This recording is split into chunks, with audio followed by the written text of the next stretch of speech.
오늘 우리가 5화 할 차례입니다. 5화. 여기죠, 여기. 그림이 화려한데. 네, 5화 이제 볼 차례고요. 페이지, 쪽수로는 138쪽, 그 바로 전입니다. 그래서, 5화.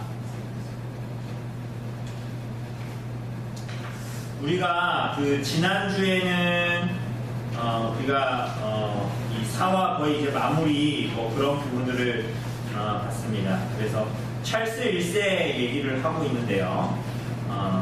이 제임스에 이어서 이게 찰스 1세가 이제 왕이 됐는데, 우리가 지난주에 본 대로 영국을 모르는 영국왕, 어떤 면에서는 이제 최악의 왕이다, 그런 얘기를 우리가 했었습니다. 이 사람의 주요한 이제 이 발상은 결국은 절대 왕정을 다시 이루고, 그래서 이제 스코틀랜드도, 모든 잉글랜드도, 그러니까 마치 잉글랜드와 같이 스코틀랜드를 만드는 거죠. 그래서 그 왕국이 자신의 이제 그 지배 아래 있게 하는 겁니다. 그래서 그 왕권을 찾기 위해서 전쟁도 일으키고, 근데 다 실패했었죠, 우리가 본 대로. 근데 오늘 내전이 터지다. 찰스 1세 때문에 찰스 1세의 이제 교회를 통합시키고자 하는, 교회의 어떤 정치나 이런 것들을 통합시키고자 하는 그러한 아주 순진무구하기도 하고, 이 어리석은 정책 때문에 내전이 일어나고 전쟁이 일어나게 됩니다. 그 내용들을 우리가 이제 보게 될 겁니다. 찰스 1세가 도대체 더 구체적으로 뭘 했는지. 그래서 5화의 제목이 내전이 터지다입니다. 내전이 터지다. 그래서 여기입니다. 요 그림이 있는데, 제가 이제 여기 앞에를 내전이 터지다 이렇게 위에를 좀 읽어볼게요.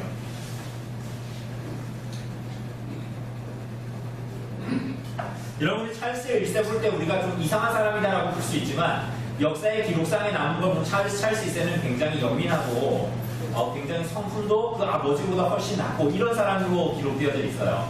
근데 어쨌거나 여기서 이제 이 사람이 가지고 있는 어떤 이 정책, 특별히 종교에 대한 정책 때문에 문제가 생깁니다. 한번 제가 읽어볼게요. 내전이 터지다 아래. 찰스 1세는 정말 문제가 많은 왕이었습니다. 정치는 실패했고, 경제도 다 망가뜨렸고, 국민과의 소통 또한 차단했습니다. 하지만 진짜 문제는 따로 있었습니다.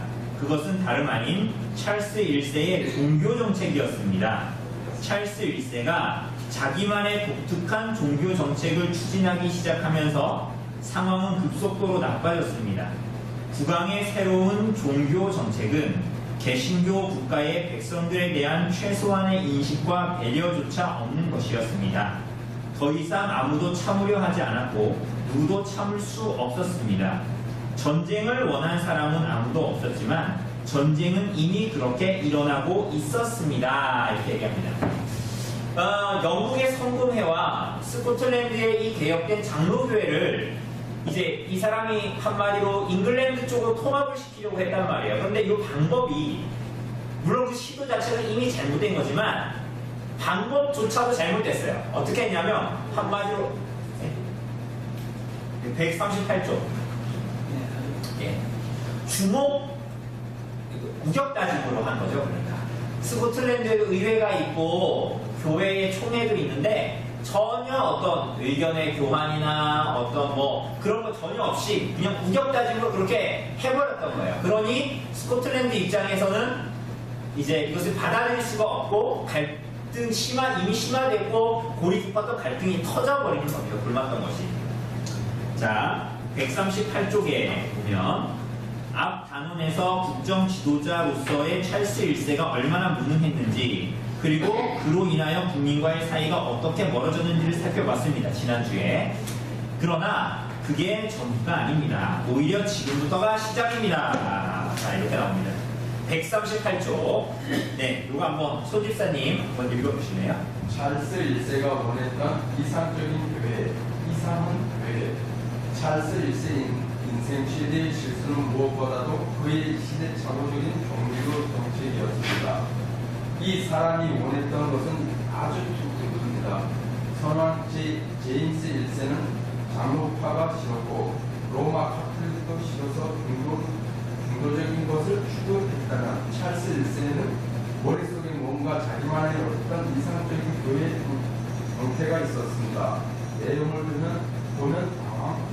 네, 황당합니다. 이게 이제 이 사람이 생각해도 아주 독특한, 그러니까 이게 아래 읽어보면 그 이제 내용들이 나오는데요. 어쨌거나 그 아버지는 장로파도 싫었고 로마 가톨릭도 싫었단 말이에요. 그래서 중도를 추구했죠. 그죠? 그리고 영국도 이제 잉글랜드도 성공회가 중도적인 그런 입장이잖아요.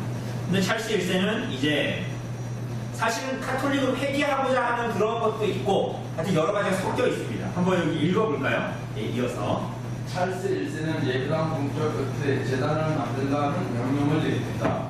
교회의 재단이라니요. 이것은 그야말로 종교개혁 이전으로 돌아가는 황당한 일입니다.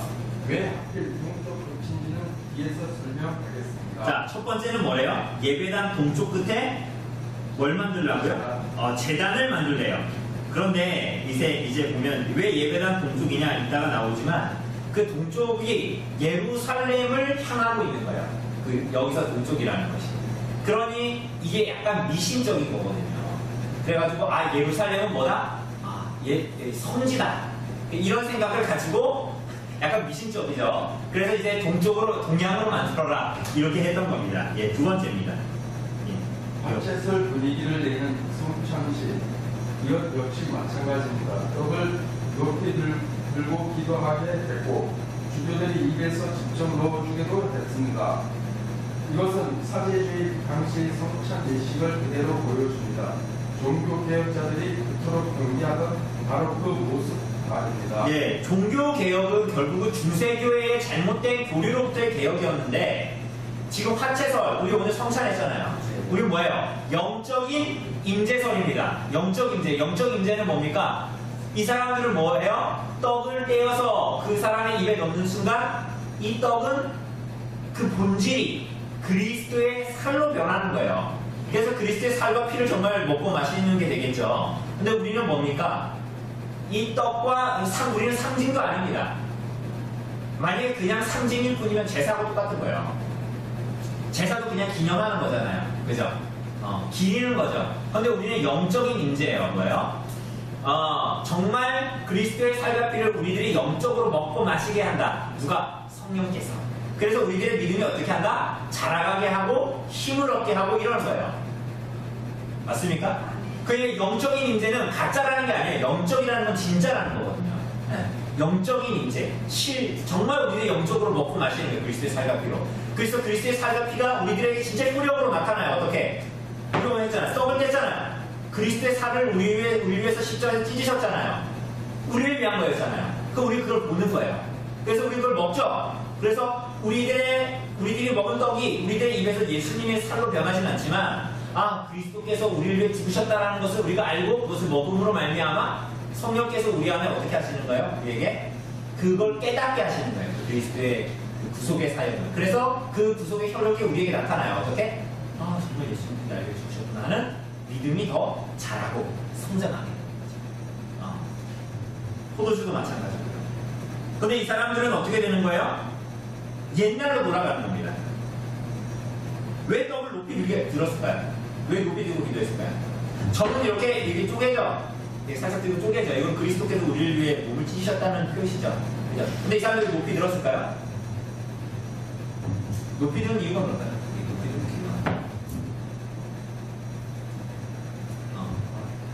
이유가. 이 사람들의 입장에서는 이게 뭐야? 정말 예수님의 이 떡은 정말 예수님의 산. 그러니까 이제 막 경배하고 높이고 그러는 거예요. 주교들이 입에 직접 넣어주고. 그러니까 사제주의 당시의 성찬 예식을 그대로 보여주고 있습니다. 사제주의는 뭔지 알죠? 우리가 하나님과 우리 사이에 예수 그리스도만이 우리 중보자이신데 이 사람들은 뭐예요? 한마디로 자기네가 중간에서 무당이죠. 사제를 거쳐야 돼. 사제가 우리가 거룩한 자예요. 이렇게 되는 거예요. 이어서 읽어주세요. 교리적으로는 이미 고린토 국제회의에서 정리된 알미니안주의를 가르치도록 합니다. 알미니안주의에 대해서는 관련 서적을 참고하시기 바랍니다. 예, 요거는 어려운 게 아닙니다. 우리 이거 전에 했습니다. 튤립 교리라 해도 칼빈의 5대 교리, 전적인 타락 기억나십니까? 무조건적인 선택, 그리고 뭐야? 보편 속죄, 목표 숙제가 아니죠. 제한 숙제죠. 한번 봅시다. 자, 이 볼트 신조라는 건 어렵지 않습니다. 예. 당시에 여기 알미니안주의라고 나오죠? 알미니안주의자들이 있었어요. 그런데 이 사람들이 주장했던 것이 있었습니다. 그런데 그게 사실은 뭐냐면 우리 개혁파의 가르침에 반대되는 것이었습니다. 반대되는 것이었습니다. 그럼 그게 뭐였냐? 우선 우리가 흔히 얘기하는 그 칼빈의 5대 교리, 튤립 교리라는 거, 볼트, 신조, 칼빈의 5대 교리, 그리고 튤립 교리. 이거만 또 다 똑같은 얘기예요. 이 세 개 똑같이 씁니다. 앞자만 따가지고 튤립이 돼가지고 튤립 교리라고 상징적으로 부르는 겁니다. 첫째는 뭡니까? 전적인 뭐예요? 전적인 타락. 우리 모든 부분에서 타락했다는 거죠, 인간은. 그래서 스스로 구원의 여망이 있습니까? 없습니까? 없습니다. 그리고 두 번째는 뭡니까? 무조건적인 선택입니다. 그러니까 우리가 믿을 것을 하나님께서 아셔가지고 우리를 선택하신 게 아니라 하나님의 우리를 예정하시고 택하심이 있었다는 거예요. 무조건적인 선택. 조건이 있어서 선택한 것이 우리가 어떻게 할 것을 이렇게 아시고 그래서 조건이 가지고 선택하신 게 아니다라는 것입니다. 그리고 세 번째는 뭡니까? 세 번째는 제한 속죄입니다. 제한 속죄는 뭐냐? 하나님께서 영원 전에 구속할 자를 선택하셨습니다. 예정하셨어요. 맞습니까?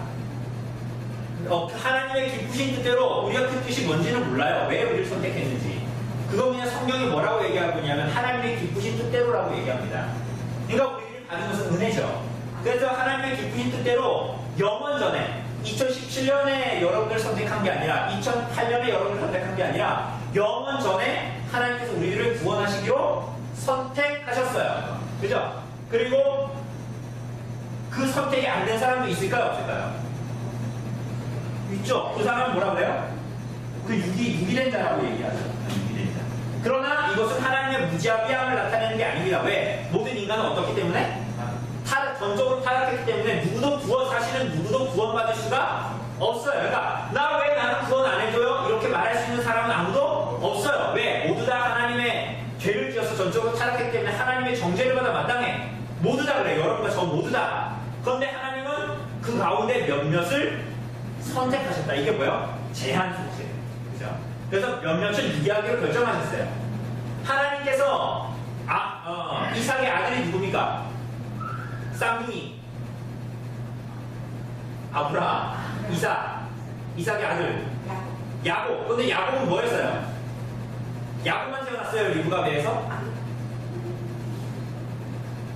에서가 태어났잖아요. 에서와 야곱이 태어나잖아요. 그죠? 그런데 하나님이 왜 에서는 선택 안 하시고 야곱 선택하셨어요? 그죠? 그러니까 하나님은 하나님의 기쁘신 뜻대로 하나님은 택한 자가 있었는데 하나님 야곱을 선택하셨거든요. 작은 자가 큰 자가 작은 자를 섬기리라고 그러셨잖아요. 에서가 원래 형인데. 그죠? 그래서 아브라함과 이삭과 에서의 하나님이라고 그러니까 아브라함과 이삭과 누구의 하나님이라고 그래요? 야곱의 하나님이라고 그런 거예요. 제한 속죄. 그죠? 그리스도의 피는 헛되게 흘린 게 있어요, 없어요? 모든 선택한 사람들을 위해서 그러니까 그리스도께서 십자가에서 흘린 피는 온 인류를 구원하고도 남아야 효력이 있는 피예요. 그러나 그리스도의 피는 헛되게 흘리지 않았어요. 쉽게 얘기하면 예수님께서 국립사님을 위해서 십자가에 죽으셨는데 국립사님이 안 믿을 수는 없어요. 구원받지 못할 수는 없어요. 이해되시죠? 헛되이 흘린 피가 없다고요. 예수님께서 손집사님을 위해서 십자가에 달려 죽으셨어요. 그런데 손집사님이 구원받지 못할 확률은 없단 말이에요. 왜? 그리스도께서 십자가에 흘리신 피는 헛되게 흘린 피가 없어. 하나님은 예정하셨기 때문에 그 사람을 구원하시기로. 그래서 십자가에 죽으신 겁니다. 네 번째 뭡니까? 불가항력적 은혜입니다. 하나님이 택하시고자 해서 은혜를 주시면 그 은혜를 거부할 수 있다 없다? 없다. 그러니까 하나님의 전적인 택하심에 따라서 구원받는다는 거죠. 다섯 번째 여기 성도의 전인. 하나님께서 구원하기로 선택한 사람은 다시 타락할 수 있다 없다. 그래서 이 성도의 견인, 그러니까 참으로 구원받은 사람은 아무리 어려움이 와도 뭐하다? 믿음으로 인내하면서 산다. 이게 성대 견인이에요. 우리 성대 견인 잘못 생각하면 견인차 끌려가는 것만 생각하면 내가 무슨 짓을 해도 내가 어차피 구원받는다 이게 아니에요. 이 사람이 정말 조성경 목사가 정말 구원받은 사람이라면 이 사람의 삶에 어떠한 고난과 환경과 여건들이 주어져도 이 사람은 믿음으로 인내한다는 거예요. 이게 성대 견인입니다. 그런데 이 5가지에 대해서 다 어떻게 하는 반대하는 주장들이 있었어요. 그게 뭐냐면 알미니안주의자들이었어요. 왜? 이 아르미니우스라는 사람이 있었거든요. 그리고 그 사람을 따르는 사람들이 누구예요? 알미니안주의자들이라고 얘기합니다. 그래서 이 사람들은 다 여기에 다 반대되는 얘기를 하는 거예요. 전적인 타락? 아닌데 부분적으로 사람에게는 뭔가 선한 부분이 있고 그가 선을 이룰 수 있고 그런 부분에 다다를 수 있는 부분들이 있어. 두 번째는 뭡니까? 조건적인 선택. 하나님께서 이 사람이 복음이 딱 전해지면 쟤는 복음에 반응하면서 믿는다고 얘기할 거야. 그래서 내가 널 선택해. 그러면 이거는 무조건적이 아니라 조건적 선택이 되는 거죠. 이런 거 주장했던 거예요. 제한 속죄가 아닙니다. 그러니까 당연히 이게 이어지는 거죠. 보편 속죄. 누구든지 다 구원받을 길은 열려있어. 다만 너는 믿는다고 얘기했고 너는 안 믿는다고 얘기했으니까 너는 구원받고 너는 구원 못 받는 거야. 이게 보편 속죄입니다. 다 반대되는 얘기를 하는 거예요. 이 사람들이. 강한 육적 은혜를 거부할 수 있다. 누구나 사람이. 다 이어지죠. 그렇게 얘기하면. 그리고 성도의 견인은 아니고 성도의 타락을 얘기합니다. 구원받은 사람이라도 이 사람이 믿음을 배반하면 타락할 수 있다 없다. 있다라고 얘기하는 거예요. 이게 다 왜 아르미니스 주의자들의 주장이었던 거예요. 이해되시죠? 다 이 교리와 반대되는 얘기들을 하는 거예요. 우리는 뭐라고 한다고요? 구원받은 사람은 구원받았다가 다시 살아갈 수 있다 없다? 없다. 만약에 그렇게 예를 들면 제가 고등학교 때 제가 얘기했잖아요. 제가 처음에 고1 때 교회 갔는데 교회 간 이유가 목사님 딸이 이쁘다고 제 친구가 그래가지고 교회 갔거든요. 근데 너무 실망스러웠어요. 내 스타일이 아니었어. 그래가지고 안 다니까 했는데 친구들이 이제 좋아가지고 다녔는데 다니다 보니까 거기 어떤 저보다 한 살 많은 누나가 있었어요. 근데 그 누나가 제 마음에 쏙 드는 거였어요. 제 아내가 듣고 있는지 모르겠는데 쏙 들었어요. 근데 그 누나가 정말 교회만 수련회만 가면 3박 4일 수련회만 가면 열심히 참석할 뿐만이 아니라 항상 집회할 때 저녁에 맨 앞자리에서 두 손을 들고 높이 찬양하고 기도하고 그랬어요. 그 누나가 이제 제가 막 좋아하고 막 이렇게 막 그러니까 그 누나가 야 대학교 가면 내가 정말 너한테 잘해줄게 막 이랬거든요. 근데 그 누나를 볼 수가 없었어. 대학교 간 이후에 교회를 안 하거든요. 지금도 교회 안 다니고 있어. 근데 그런 것들을 보면 우리는 이렇게 생각, 우리들의 경험에서 이런 경험을 하잖아요. 야, 저 사람들 구원받은 사람처럼 보더니, 야, 저 사람은 한 꼴 보니까 교회 안 다니는 사람인데 혹은 교회를 들떴는데 이런 거 있잖아요. 그러면 그 사람이 구원받았다가 타락한 것이 아니에요. 그 사람은 이미 그때 사실은 거듭난 게 아니었던 거지. 그러니까 이 사람은 또 교리적으로는 뭐예요? 알미니안. 근데 사실은 이 알미니안주의에 그 내용들은 사실은 카톨릭적인 거예요. 카톨릭이 저런 생각을 가지고 있으니까 공로주의 이런 거 내세우잖아요. 사람이 뭔가 예수님의 은혜에 공로를 막 더해야 되고 막 그런 얘기 하잖아요. 이게 사실은 카톨릭으로 돌아가는 얘기를 하는 겁니다. 예. 그 다음 이어서 읽어주세요. 죄다 말도 안 되는 종교 정책이었지만 자기만의 이상 국가 건설에 푹 빠져있던 찰스 1세는 자신의 통치권이 미친 새 왕국에 자신의 종교 정책을 강요합니다. 교회법을 하나로 통일해서 새 나라의 일괄 적용할 것을 지시한 겁니다. 교회법 통일이다. 말이 되는 이야기일까요? 가능한 이야기일까요? 앞에서 보셨던 지도가 기억나시나요? 로마 카톨릭, 성공회, 장로교회로 각각 다른 종교를 가진 세 왕국의 교회법을 하나로 통일하겠다는 발상이라니 세 나라 모두 좋아할 일이 아니라 세 나라 모두 황당한 일입니다. 가능한 일도 아니지만 성경 실제로 이해된다 하더라도 모두가 만족할 수 없는 교회법이 나오게 되겠지요. 네. 여기 옆에 지도 보면 어때요? 맨 위에가 어딥니까? 예, 스코틀랜드죠, 거기가 장로교. 그 아래는 뭡니까? 성공회. 잉글랜드입니다. 그리고 옆에 왼쪽에 보면 뭐라 됐어요? 로마, 카톨릭, 여기가 아일랜드예요. 그런데 이 세 왕국을 교회법을 하나로 통일시키겠다. 그게 말이 됩니까? 그러니까 예를 들면 어디는 이 조계종이고 조계종 말고 또 뭐 있습니까? 네, 천태종도 있고 막 그런데 그걸 세 개를 하나의 법으로 통한 불교문이 될지 모르겠지만 어쨌거나 이걸 하나의 법으로 통일시킨다니 말이 안 되죠. 왜냐하면 로마 카톨릭은 주교제잖아요. 교황제이고 그리고 장로교는 뭡니까? 그게 아니잖아요. 총회가 있고 이런 상황인데 이거를 그냥 우격다짐으로 하나의 교회법으로 통일시키자. 뭐 이렇게 하는 겁니다. 자 봅시다. 이어서 스코틀랜드의 강요한 주교제도입니다. 예, 국립사님 읽어주실래요? 스코틀랜드의 강요한 주교제도, 교회법이 통일되는 가장 큰 문제는 서로 다른 교회 정치가 하나의 교회 조직 안에서 충돌하게 됩니다. 잉글랜드의 주교제도를 스코틀랜드에 다시 강요하는 경우를 상상해 보세요. 지금 스코틀랜드는 존 녹스 이후 50여 년의 역사를 거쳐오면서 주교제도를 약화시켜 왔습니다. 특히 앤드류 멜빌의 개혁으로 주교제도는 거의 사라졌습니다. 이것이 스코틀랜드의 종교개혁이 이룬 성과였습니다. 물론 주교들이 아직 구석구석에 남아있기는 했으나 실제로 힘은 없었습니다. 스코틀랜드는 이미 사제주의를 개혁한 상태입니다. 네, 장로교니까요. 그죠? 예, 이어서 읽어주세요.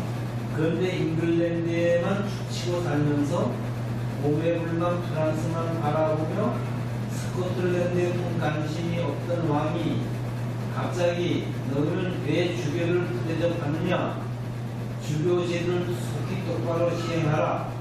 이러면서 간섭하기 시작한 겁니다. 그러더니 실제로 런던에서 주교를 임명, 파송합니다. 스코틀랜드는 그야말로 어이가 없었습니다. 네, 이렇게 되는 겁니다. 잉글랜드에 주치고 있으면서 성공회에 있는 잉글랜드에 주치고 있으면서 오매불망 로마 카톨릭을 가지고 있는 프랑스를 바라보면서 스코틀랜드에는 관심이 없던 사람이 갑자기 주교를 파송하고 막 이렇게 돼버리는 겁니다. 네, 넘어가 보실래요? 넘어가 보시면 우선 특별 자료 있죠? 특별 자료. 웨스트민스터 사원 예배당 동쪽 끝 아까 얘기한 당긴 등입니다. 제가 한번 읽어볼게요. 이 그림은 웨스트민스터 사원의 평면도입니다. 찰스가 교회당의 재단 만들기를 했다고 했는데 그 대표적인 예가 바로 이 사원의 동쪽 끝방에 재단을 놓도록 지시한 것입니다. 참고로 영국에 있는 교회당은 십자가 모양의 건물 동쪽 끝이 마치 화살표처럼 예루살렘 쪽을 향하도록 건축되었습니다. 물론 이것은 일종의 미신입니다. 예루살렘을 성지라고 여기고 그쪽을 지향한다는 식의 종교심을 담아서 건물을 세우는 것인데 꽤 신앙적인 모습처럼 보이지만 실제로는 신학도 잘못됐고 그 마음의 소욕 또한 중세판 바리새인의 의식에 다름 아니죠. 이 동쪽 끝방 헨리 7세의 방은 건물 전체에서 가장 밝고 화려합니다. 어두컴컴한 건물 내부를 지나다가 이곳에 이르면 주위가 환하게 밝아지면서 신비감을 줍니다. 삼면의 벽이 유리창으로 되어 있어서 채광이 좋으며 안쪽에는 금과 상하장식으로 가득한 고급스럽기로 이루 말할 수 없는 방입니다. 그래서 관광객들은 이 방에 들어오면 자기도 모르게 숙연해질 정도입니다. 종교적인 위압감까지 느껴질 수 있는 이곳에 찰스 1세는 재단을 설치하겠다는 겁니다. 이유가 뭐겠어요? 찰스가 원한 것은 바로 그런 드라마틱한 효과입니다. 이곳을 신전처럼 만들겠다는 것입니다. 비록 중도의 개혁이기는 했지만 종교개혁이 한창 진행되었던 잉글랜드로서는 이러한 조치는 당혹스러움을 넘어 해괴한 일이었습니다. 오늘날 우리가 교회 건물 맨 앞에 재단을 놓고 이제부터 제사를 드리겠다고 하면 어떻게 될까요? 난리가 날 겁니다. 마치 그와 같은 짓을 하고 있다는 거예요. 찰스 2세가. 자, 스코틀랜드의 공동리도서 폭동입니다. 예, 김규사님 좀 더 읽어주실래요? 스코틀랜드의 공동리도서 폭동. 무엇보다도 치명적인 것은 찰스 1세가 교회법과 함께 예배 의식을 통일시키겠다며 스코틀랜드의 새로운 공동기도서를 만들어 강요한 사건이었습니다. 이것은 쉽게 말하면 우리가 예배를 드릴 때 사용하는 주보와 같은 것인데 차이점이 있다면 예배 순서만 적힌 게 아니라 그 내용까지도 아주 상세히 적어 마치 소책자와 같습니다. 그 책자에는 예배를 어떻게 드려야 하는지, 예배 요소와 순서, 인도자가 뭐라고 말해야 되는지, 청중은 뭐라고 대답해야 하는지, 어디서 일어서야 하고 앉아야 되는지, 기도할 때 뭐라고 해야 하는지 등등 예배의 모든 내용이 다 적혀 있습니다. 말하자면 일장의 시나리오와 같습니다. 어떨까요? 이런 게 있으면 예배 시간에 참 편하겠죠? 실제로 이것은 로마 교회에서 개혁할 때 개신교 예배란 어떻게 들어야 하는 것인지를 설명하기에 만든 것이었습니다. 즉 편리한 사용과 교육을 위해 탄생한 것이죠. 하지만 문제는 이걸 너무 오래 사용해왔다는 겁니다. 거의 100년이나 지나도록 예배가 매번 똑같은 시나리오로 흘러간다고 생각해 보십시오. 어떤 문제가 있을까요? 그렇습니다.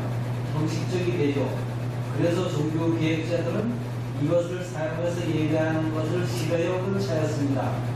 그런데 찰스는 이걸 오히려 강화한 개정판을 내놓고 제대로 사용하지 않는 성직자는 처벌하거나 면직시켰다고 나옵니다. 잉글랜드 청교도들의 반발심은 컸습니다. 네. 이게 처음에는 잉글랜드에서 로마 카톨릭에서 이제 개혁할 때 해야 되는데 사람들이 로마 카톨릭에 있었으니까 어떻게 해야 될지 모르잖아요. 그죠?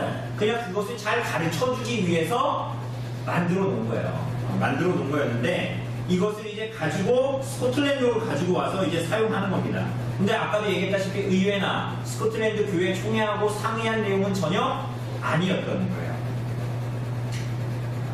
근데 그러니까 이 스코틀랜드는 이미 찰스 1세가 뭘 해도 싫은 이제 심정을 가지고 있어요. 이미 기본적으로 뭘 해도 싫어. 그런데 딱 싫은 걸 갖고 왔어. 이런 상황이 된 거예요. 읽어볼게요. 잉글랜드에서조차 받아들여지지 못하는 정책을 더구나 스코틀랜드에 강요했으니 스코틀랜드가 좋아했을까요? 자존심 높은 스코틀랜드가 이것을 순순히 받아들일 것이라고 생각했다면 그것은 찰스의 크나큰 착각이었습니다. 그는 스코틀랜드 장로교회를 너무도 만만하게 본 것입니다. 스코틀랜드는 참다 못해 폭동을 일으킵니다. 이렇게 나오죠. 그 아래 그림 보니까 어때요? 지금 막 집어 던지죠. 이게 중요한 그림입니다. 이게 공동 기도서 폭동이에요. 보면 세인트 자일스 교회당에서 의자를 집어던진 할머니의 이름은 제닛 게데스입니다. 그러니까 여기 의자 날아가죠. 이 간식 의자 같은 거 있잖아요. 그러니까 이게 상점을 운영하는 할머니였어요. 이 할머니가. 그런데 예배를 드리는데 아니 스코틀랜드의 장로교회 예배를 드리는데 와가지고 파송된 주교가 공동기도서를 가지고 이제 이런 식으로 미사 비슷한 걸 막 하니까 이 할머니가 어떻게 했냐면 그게 남아있어요. 이 부정한 악이나 당신이 어찌 내 앞에서 미사를 올릴 수 있는가 하면서 앉아있었던 의자를 들어가지고 냅다 앞에 있는 주교한테 던진 거예요. 그때 폭동이 시작된 거예요. 이 사람들이. 그래가지고 주교를 끌어내리고 막 그러면서 사람들이 저 그리스도다 쟤를 끌어내 돌로 쳐라 막 이랬어요. 그래가지고 겨우겨우 이때는 폭동이 일어나면 막 이렇게 그냥 쫓겨나는 게 아니에요. 잡히면 죽거든요. 근데 겨우겨우 도망쳐 나와서 목숨을 구제할 수 있었다고 합니다. 이게 공동기도서 폭동. 그러니까 스코틀랜드 사람들도 참 대단하죠. 그죠? 넘어가 보면 제가 한번 읽어볼게요. 공동기도서를 도입한 첫 예배에서 어느 할머니가 파송된 주교에게 의자를 집어던지는 사건이 벌어집니다. 이 사건을 계기로 폭동이 일어났고요. 공동기도서 도입을 그들은 스코틀랜드 장로교회 자체를 폐지하려는 시도를 해석합니다. 선대 왕들이 교회를 소나게 쥐려고 사용했던 여러 가지 잔머리를 정확히 기억하고 있었던 스코틀랜드 신자들은 빠르고 정확한 판단을 내리고 이를 행동으로 옮겼습니다.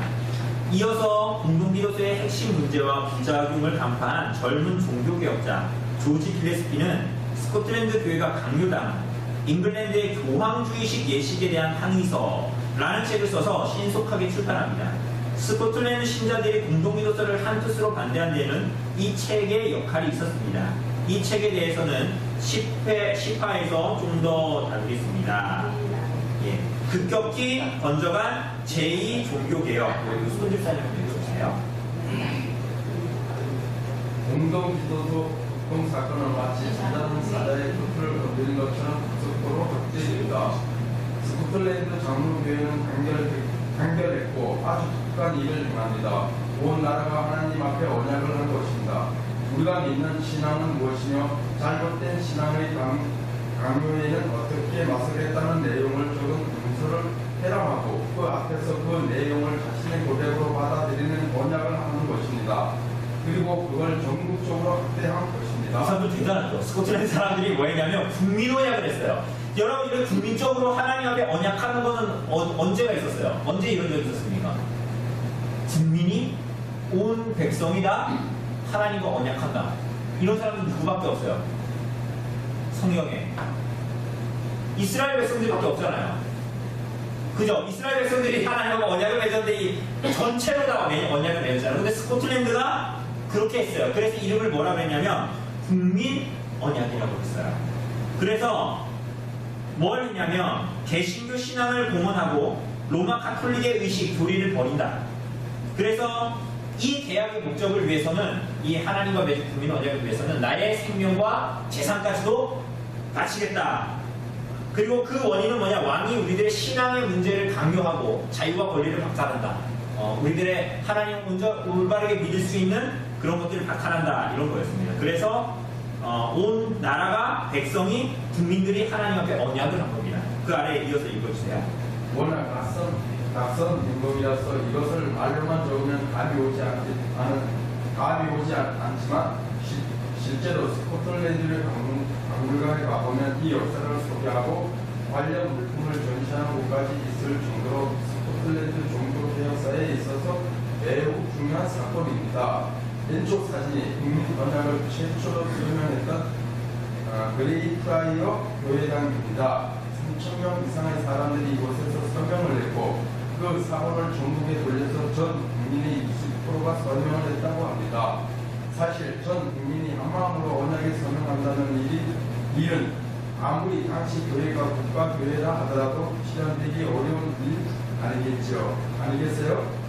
인터넷은커녕 전화도 통화도 지금처럼 발달하지 않던 시대인데 말입니다. 그런데 그런 일이 실제로 일어나다니 놀랄 뿐입니다. 네, 참 특이한 일이죠. 우리나라도 왜 19대 대통령 선거를 해도 투표율이 요즘 같은 시대도 70% 이렇게 나오면 잘 나오는 거잖아요. 그죠? 그런데도 이 사람들이 국민 언약에 이 시대에 60%나 이 서명을 하고 이 국민 언약에 서명을 하게 됩니다. 자, 국민 언약, 내셔널 커버넌트라고 하는데 국민 언약의 세계사적 이유와 장로교회 제도의 공식 선포가 마지막으로 한번 읽어보죠. 우리 허집사님 한번 읽어주실래요? 1638년도에 스코틀랜드가 국가주로 행동한 이 사건은 세계 사건으로 아주 중요한 사건입니다. 여기에는 국가의 종교와 법과 신앙의 자유를 존중하자는 조건에 충성을 하겠다는 내용이 포함되어 있는데 바꾸고 말하면 이것은 국가의 우리를 존중하지 않으면 이격으로 저항할 수 있다는 정당성까지도 그러니까 충성을 하겠다. 그런데 무슨 조건 하에? 종교와 법과 신화의 자유를 존중하며. 이어서 읽어주세요. 이어서 12월 클래스코 총회 때에는 공동기로서 불법이라는 결정과 함께 주교 제도를 아예 폐지하고 스코틀랜드 교회에서 모든 대장으로 했죠. 이것을 제가 공부합니다. 네. 반년 뒤 클래스코에서 모인 스코틀랜드 전통교회 총회에는 철새 1세가 요구하는 모든 것을 결코 로마노의 정체다라는 평가를 내립니다. 스코틀랜드 장로교회에서 이미 아까 국민언약 했죠. 그죠? 그래가지고 비장로교적인 요소 다 제거했죠. 그런데 그리고 모였는데 총회에서 어떤 평가를 내리냐면 찰스 1세가 요구하는 모든 건 사실은 결국 로마 카톨릭으로 돌아가는 것이고 그 잔재다 라고 결론 지은 거예요. 평가를 버린 거예요. 네. 가만 보니까 이것은 사실상 종교개혁 이전의 발상인 거라는 것입니다. 그래서 이건 도저히 받을 수 없다는 선언을 하고 찰스 1세가 제시했던 모든 조항을 폐지합니다. 주교로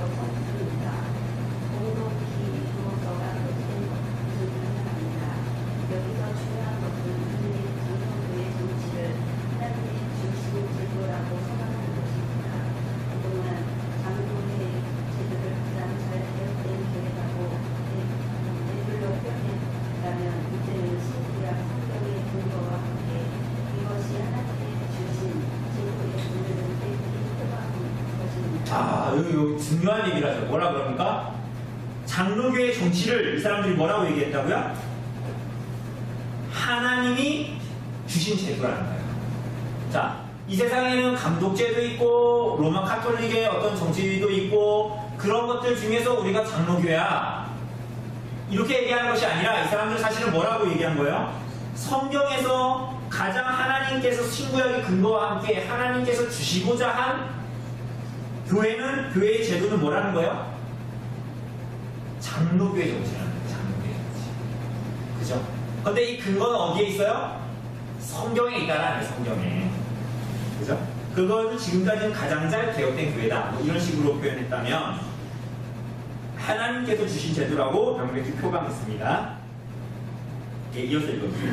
그들은 종교 개혁이 그저 하나님에 따라 어쩌다 진행된 것이 아니라 허탄한 이심과 이유적인 사상에 오염되었던 교회를 순수하게 회복하려는 뜻으로 분명히 했습니다. 그래서 이 사건을 스코틀랜드 제2중요대회라고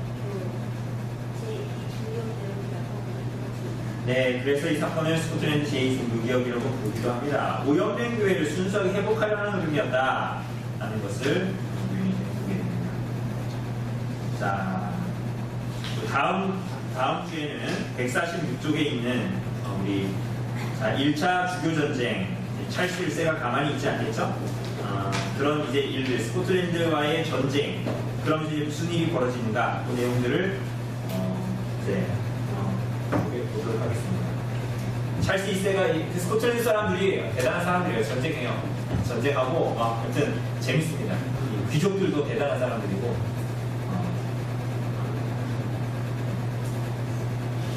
신앙을 포기하지 않고 그들의 신앙을 구수하고 어떤 면에서 고집 있고 굉장히 그런 사람들. 오늘 내용의 중요한 건 뭐냐면 이 장로교의 정치 제도가 장로교의 정치가 성경이 말하고 있는 하나님께서 만드신 하나님께서 원하시는 성경이 말하고 있는 제도다라는 것을 말합니다. 그러니까 우리 교회는 무슨 교회입니까? 우리 장로교회입니다. 우리 장로교회가 말하고자 하는 것들 지향을 하에 가고 있는 거죠. 지금 우리가 온전한 이 조직교회로서의 어떤 그런 것들을 나타내고 있지 않지만 우리가 지향해야 하는 것이 바로 이러한 장로교회의 정치체제나 그런 것들이다라는 것을 알 수가 있습니다. 오늘 하여튼 여기까지 하고요. 질문 있으십니까?